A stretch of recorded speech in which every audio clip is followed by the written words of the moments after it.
Victim আপনার যেটা মেরিনা বেগমের সাথে সাবেক মেম্বার বাবুল হোসেনের একটা সম্পর্ক গড়ে উঠেছে দুধ কেনা বেচাকে কেন্দ্র করে, এবং তাদের মধ্যে মোবাইলের আদান প্রদান হইতো।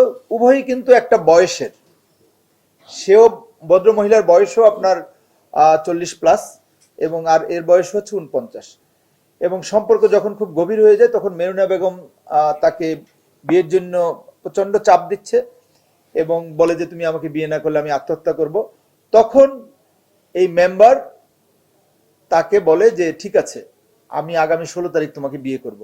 এবং ওই যে 16 তারিখ যে বিয়ে করব, ওই মহিলা সেই বিয়ে করার কথা মনে করে এই প্রসাধন সামগ্রী দেখেন, কসমেটিক্স আছে, তার পক্ষে এই চিরুনি, এনআইডি কার্ড সহ সে বাড়ি থেকে বের হয়ে গেছে।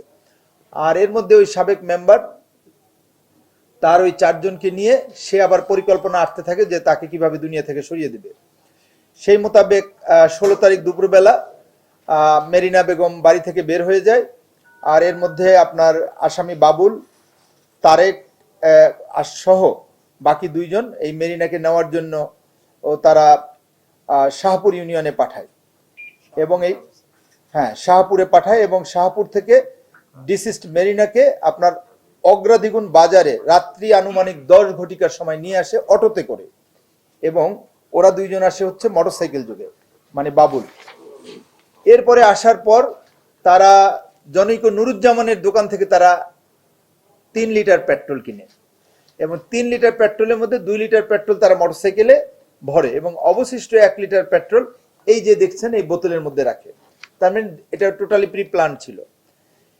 এরপরে তারা এই অগ্রাধিগুন বাজার থেকে একত্রিত হয়ে ঘটনাস্থল মনিহারি টু তালপুকুরগামী পাকা রাস্তার মাঝামাঝি দাঁড়ায় এবং মোটরসাইকেল ও অটোরিকশা রাখা রাস্তা থেকে 300 ফিট দক্ষিণের দিকে আপনার ভালকাডাঙ্গা নামে একটা বড় আমবাগান আছে, সেই আমবাগানের ভিতরে তাকে অনেকটা জোর করে ধাক্কাধাক্কি করে নিয়ে যায়। কিছুক্ষণ আমি আগে তাদেরকে আমি জিজ্ঞাসাবাদও করেছি, এবং সেখানে নিয়ে যাওয়ার পর আসামিগণ পরিকল্পিতভাবে বাবুলের নির্দেশনায় আপনার আসামি তারেক এবং আরো একজন আসামি আছে, আমরা তদন্তের ক্ষেত্রে তার নাম বলছি না, তাকে সহ এই বেলটা দিয়ে আপনার এই বেলটা হচ্ছে আপনার আসামি তারেকের, এবং এই বেলটা তাকে গলা পেঁচে 2 জন 2 দিকে টান দেয়। তারপরে ভদ্রমহিলা পড়ে গেলে তখন তারা তার মৃত্যুর আগ পর্যন্ত তারা এটা টানতে থাকে।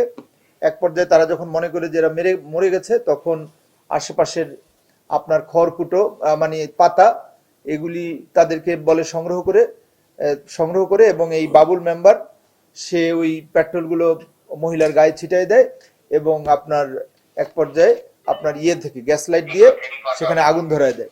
আগুন ধরায় দেওয়ার পর তারা যার যার উদ্দেশ্যে তারা চলে যায়, এবং তারা তো ভেবেছিল যে লাশের চেহারা পুড়ে গেছে, শনাক্ত আর হবে না। তো এবার আমরা ডিটেক্ট করেছি, এবং আমরা যেটা বলতে চাচ্ছি যে নওগাঁয় যদি কেউ ক্রাইম করে, আমরা অবশ্যই সেই অপরাধ দমনে এবং অপরাধের রহস্য উদ্ঘাটনে আমরা প্রতিশ্রুতিবদ্ধ। জেলা পুলিশ সুপার এবং তার টিম এ ব্যাপারে সর্বাত্মকভাবে কাজ করছে। সেটা হচ্ছে যে শালা এবং মানে সমন্ধি এবং দুলাভাই, তাদের মধ্যে দীর্ঘদিনের পারিবারিক বিরোধ ছিল, এবং এই পারিবারিক কলহের জের ধরে আসামি যে ইসমাইল, তিনি ওই 15/8/26 অর্থাৎ সেই দিন তিনি যাকে টার্গেট করেছেন তারই আপন ভগ্নিপতি মামুনুর রশিদ ফজরের নামাজ মসজিদে পড়ছিল। এমন সময় দাটা কোথায়, এমন সময় আপনার সে পিছন থেকে গিয়ে আপনার এই দা দিয়ে তাকে কোপ দিয়েছে। আমি জিজ্ঞাসাবাদ করলাম যে তুমি তাকে কেন কোপ দিয়েছো? বলে যে স্যার, সে আমার ওয়াইফের দিকে কুনজর দিয়েছে, আমার ইচ্ছা ছিল যে তার হাত কেটে ফেলবো।